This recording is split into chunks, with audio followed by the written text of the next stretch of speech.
Hey, everybody. Welcome back to the B Channel podcast, where my objective is to bless, edify, and encourage others to live their best lives. On today's show, I want to share with y'all my thoughts on the Bible recap.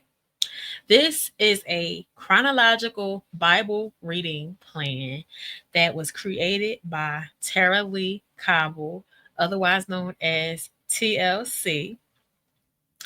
And you have two options, y'all. You can read it the 365 way, or you can read it in the 90-day format in the U Version Bible app.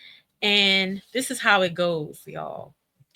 You say a prayer beforehand, and it's really beautiful because she tells you to just ask God to keep you humble and to show you what he really means and not be puffed up by the knowledge that you receive, and to be ordered by his steps and his word.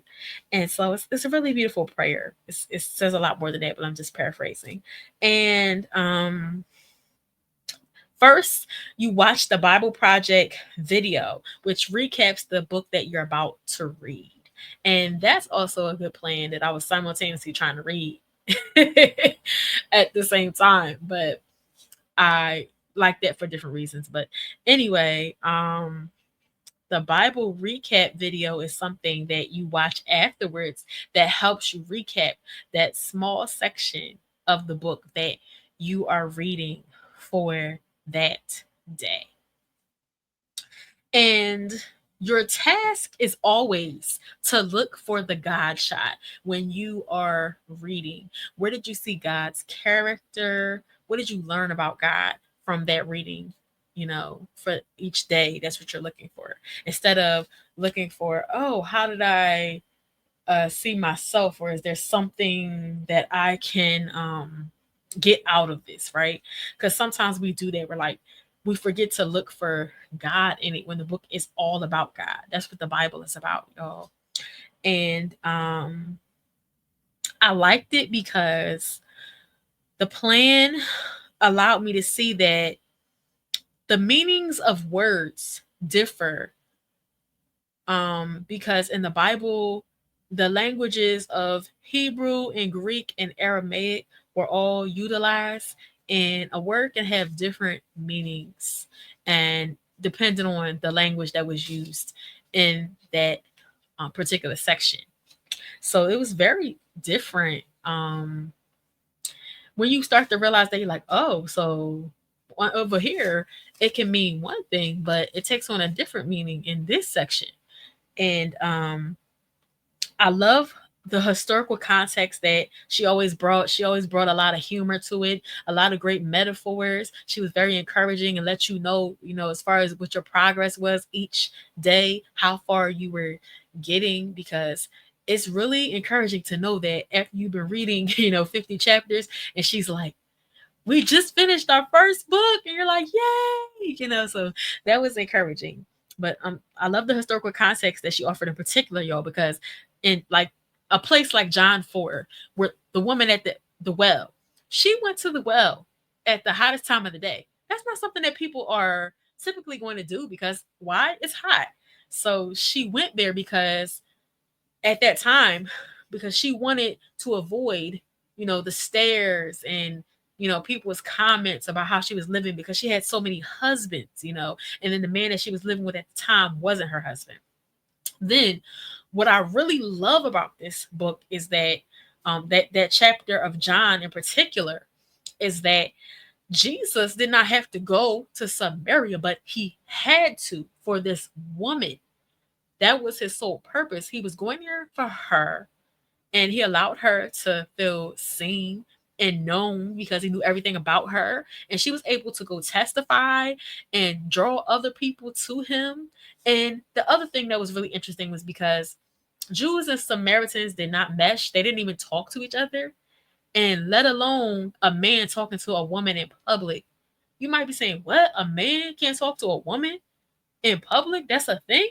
Yeah, in the context of that day, that happened, and sometimes, and when we're thinking about how life is now versus how life was back then, it's like, whoa, That is crazy, right?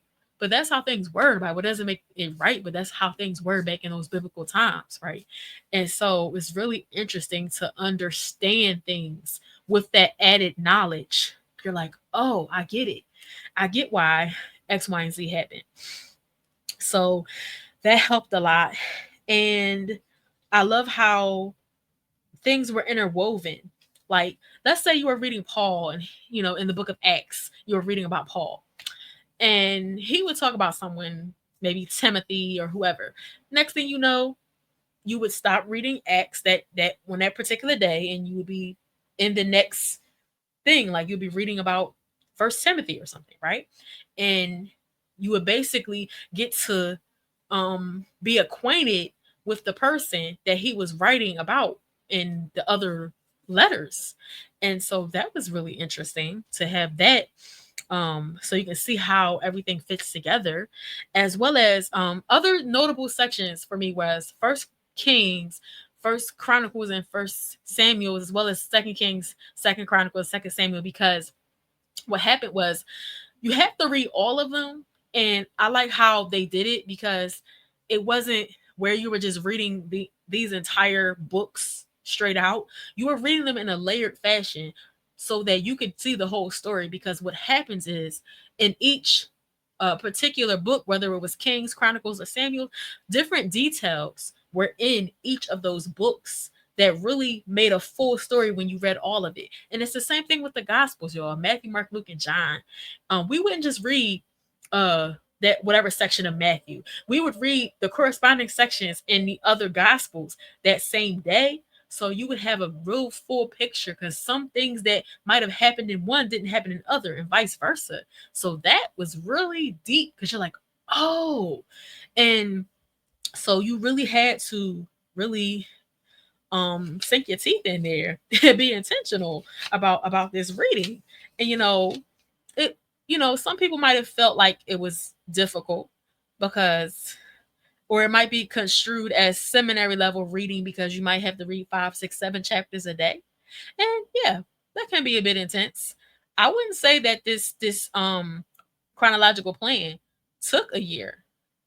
I would say it was more like 14 months, because I read from November to November, and that was like about 300 days. And then, like, I stopped for a couple months because it was a lot, and I was simultaneously reading the Bible Project 365 plan, and it was a lot of redundancy. So I wanted to just focus, and I was like, "Ooh, I probably bit off more than I could chew trying to read two 365 plans at the same time, y'all." But um, one of the things I had to remember really be intentional about is to be observant about what was going on, to pace myself and not rush, and receive the daily bread that God wanted to give me, because it was so easy, y'all, to get to a point where I was like, "Ooh, I'm gonna read like 2 days or something, or 3 days." But the thing that stops you and makes you slow down is you realize that if you read all these days, right, you have to watch the corresponding videos that are each about 10 minutes, right? So you're like, okay, 1 day's reading and one video at a time. That's what we're doing, right? And it made you slow down, because you know that there was a system here. And so that you could, you know, reasonably complete this task. And it's doable, but you gotta pace yourself. And you know, I'm recording this and for July. So that means that if this is midsummer, don't be afraid to start in the middle of summer, because a year is still a year. Even though you don't start in January, you could be finished maybe by I don't know, next fall, maybe, So I think that's pretty cool. And some other things that I noticed that were helpful, y'all, is it can be a lot to just sit there for the entire 12, 13, 14 months you're reading this, and just read, right?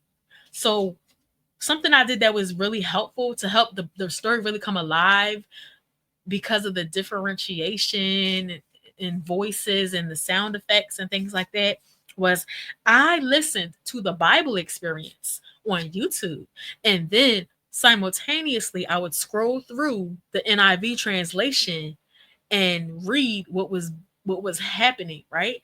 And I think that listening really is like my favorite way to take in the Bible, because you get so much. And when you really listen for those themes that are recurring and being repeated over and over again, those concepts that keep coming back, is really something.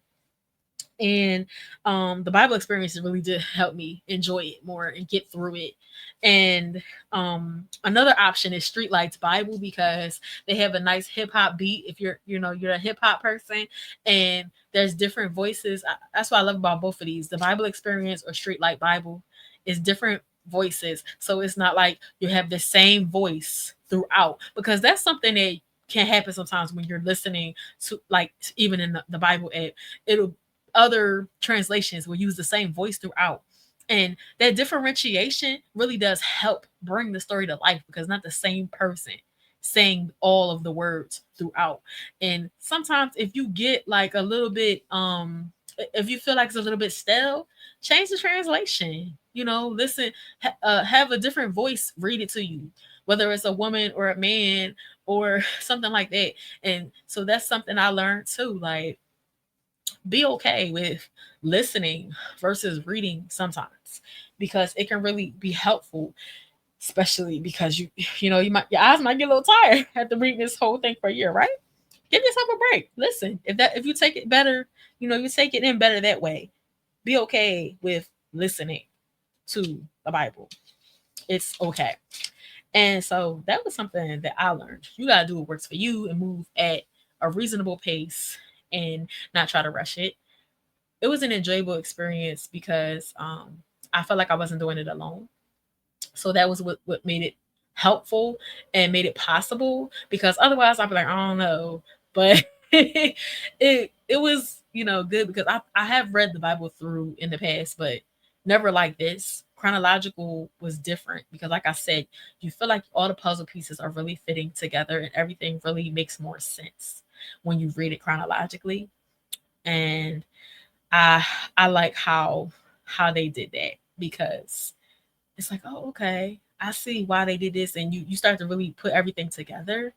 And so, yeah, that was really a helpful journey to go on. But next time, I would just make that be my only Bible plan for the year. That would be my only caveat. Clear your Bible plan schedule and just work on that one thing. Okay, maybe you might be able to squeeze in that verse of the day and a guided prayer in the Bible app, but don't try to overwhelm yourself and do this. Make this your main plan, for the year.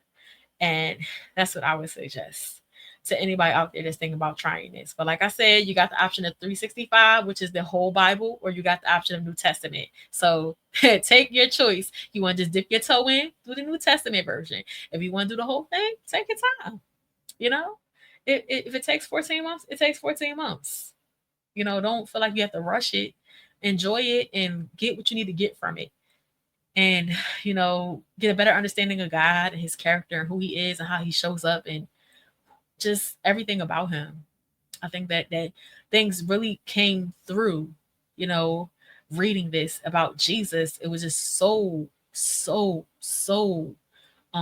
profound when you really stop to think about the journey of Jesus, when you're reading, his words in the New Testament. So check this out, y'all, if y'all get time. Check this Bible plan out. And if you're watching on YouTube, be sure that you like, comment, subscribe, and share this episode. If you found it to be a blessing, make sure you like, comment, subscribe, and share if you're watching over on YouTube. If you're listening over on Spotify, be sure to follow, participate in today's poll, and comment. Make sure, if you're listening on Spotify, to follow, participate in today's poll, and comment. I really appreciate your support and your feedback. It means a lot.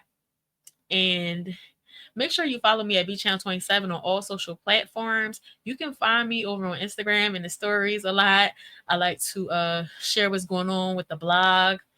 So any blog updates, any podcast updates, any collaborations with other people, where I've been a guest on their podcast, you can find all the tea on all of that. there at BChannel27 over on Instagram, y'all. And thank you so much for tuning into today's episode and watching or listening, whichever one. Thank you so much. And peace and blessings until next time.